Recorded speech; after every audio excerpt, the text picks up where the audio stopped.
I know that when I produce a video, I know that when I write an article, every single time, there is that little voice in my head that says, what if you're just not good enough? And often I don't have an answer for that voice.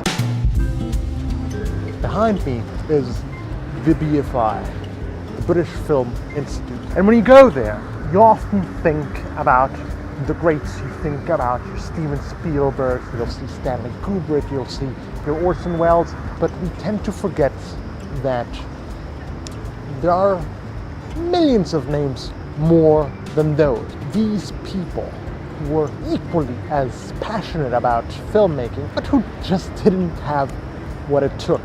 Or perhaps they didn't have the marketing skills necessary to make it big. One of those people is Ed Wood.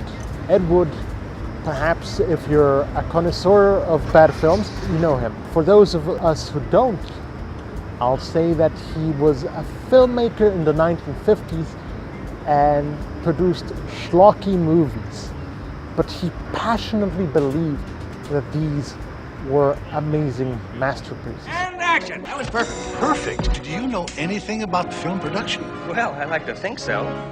He actually thought that he was putting a deep message and that they would be watched for centuries to come. He was right in a way, but not for the reasons that he wanted. Because much like Tommy Wiseau in The Room, people eventually started watching his films to mock them, to ridicule them, because they were so badly made that people just couldn't help but laugh.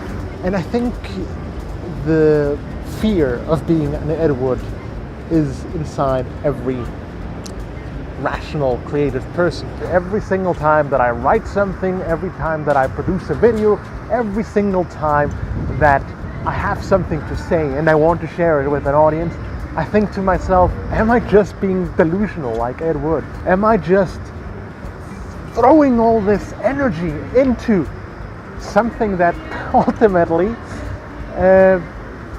simply won't be worth it? Even if people have told me point blank that I produce good work, there is that little voice in my head that says that they're just being nice for its own sake. And I think self-criticism is very important. But that means that there will always be that fear that Ed Wood specter will pat you on the back and say, good job, you're one of us. Whereas you want to be patted on the back by the likes of Orson Welles or Steven Spielberg. Alas, that may not be the case. And see, I think the vast majority of people are more in Ed Wood's camp than we care to admit. Because the amount of skill necessary to get to the upper levels in the hierarchy is intense, is absolutely insane.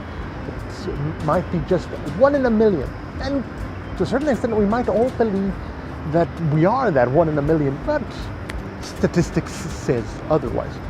So what is one to do when one is likelier to end up in the Ed Wood spectrum of things, where even if we throw ourselves at it, even if we follow the self-help books and passionately believe in our goals, we might simply fail, miserably so.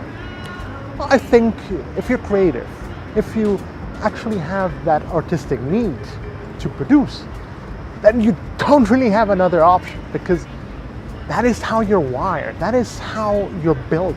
So whether or not you succeed is utterly irrelevant.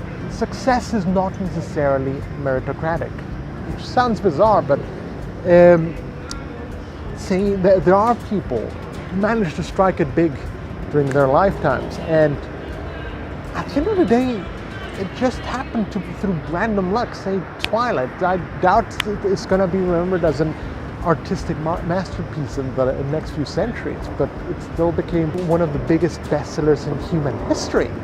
So sheer amount of success is not necessarily actual representation of skills. It's not 100% correlated. Some very skilled people fall through the gaps and never realize how skilled they were, whereas some completely untalented hacks, well, they end up being lucky and never realize how untalented they truly are. But regardless of whether you are on the Ed Wood side of things or whether you're on Orson Welles' side of things, I suggest you do something with it. I don't know. If you don't, you only have yourself to blame for the lack of material you produce in your life. But hey, that's just my thoughts. See you next week.